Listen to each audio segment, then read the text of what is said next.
কালো টাকাকে বৈধ করার সুযোগ বাজেটেই স্বীকৃতি পেয়েছে। এই বাজেট জুলাই গণঅভ্যুত্থানের স্পিরিটকে ধারণ করতে ব্যর্থ হয়েছে। সরকারের এই বাজেট দাতা সংস্থা আইএমএফ বা বিশ্ব ব্যাংকের প্রেসক্রিপশনে তৈরি করা।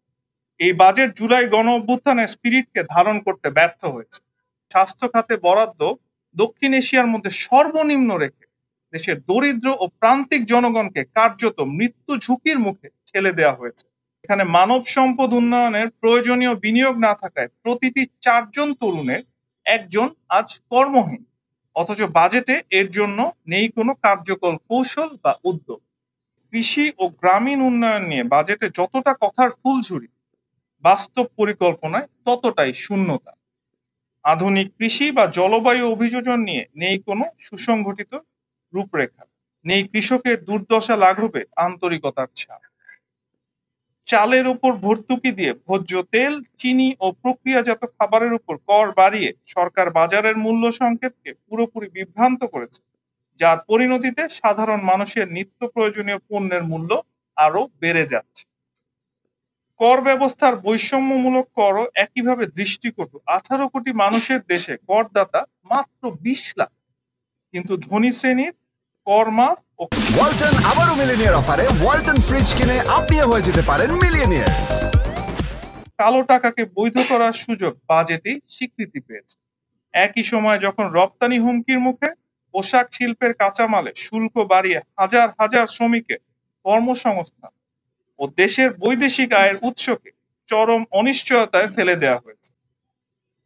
সবচেয়ে দৃষ্টিকটু সিদ্ধান্তগুলোর একটি হলো হেলিকপ্টার আমদানিতে শুল্ক আরোপ।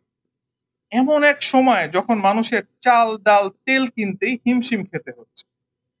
এটা যেন প্রতীকীভাবে প্রমাণ করে দিচ্ছে যে এই সরকার বাস্তবতা থেকে কতটা বিচ্ছিন্ন আর জনদুর্ভোগের প্রতি কতটা নিষ্ঠুরভাবে উদাসীন। নীতিগত স্থবিরতা, ব্যাংকিং খাত, রাজস্ব প্রশাসন কিংবা নাগরিক সেবায় কোথাও কোনো কাঙ্ক্ষিত সংস্কার নেই, বরং আগের সরকারের অকার্যকর নীতিগুলোকেই টেনে হিচড়ে টিকিয়ে রাখা হচ্ছে। এই বাজেটের সবচেয়ে বড় এবং ক্ষমার অযোগ্য ব্যর্থতা হলো এটি একটি নির্বাচনের বাজেট নয়। জুলাইয়ের গণ অভ্যুত্থান কিসের জন্য হয়েছিল? জনগণের ভোটাধিকার ফিরিয়ে আনার জন্য হয়েছে।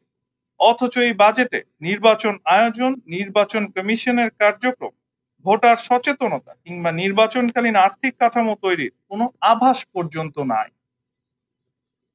এই গভীর উপেক্ষা প্রমাণ করে যে এই বাজেট জনগণের জন্য নয়, এটি একটি কর্তৃত্ববাদী প্রশাসনের নিজস্ব স্বার্থ রক্ষার নীরব কৌশল মাত্র।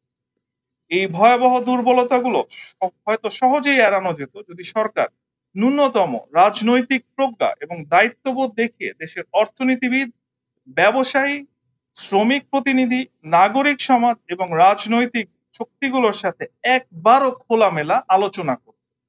কিন্তু বরং তারা বেছে নিয়েছেন একচেটিয়া, দাতা সংস্থা নির্ভর এবং অভিজাতমুখী একটি প্রক্রিয়া।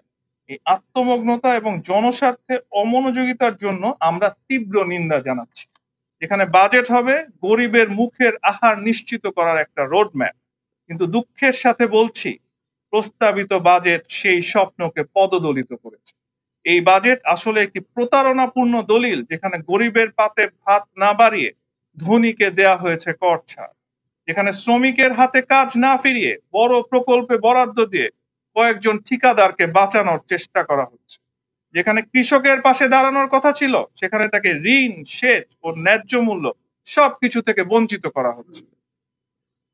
বন্ধুগণ, এই বাজেট কোনো অন্তর্বর্তী সরকারের কাজ হতে পারে না।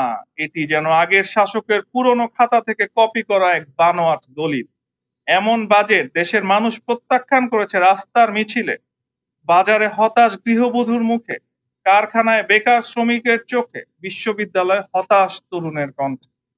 জাতীয়তাবাদী গণতান্ত্রিক আন্দোলন এনডিএম এই বাজেট প্রত্যাখ্যান করছে।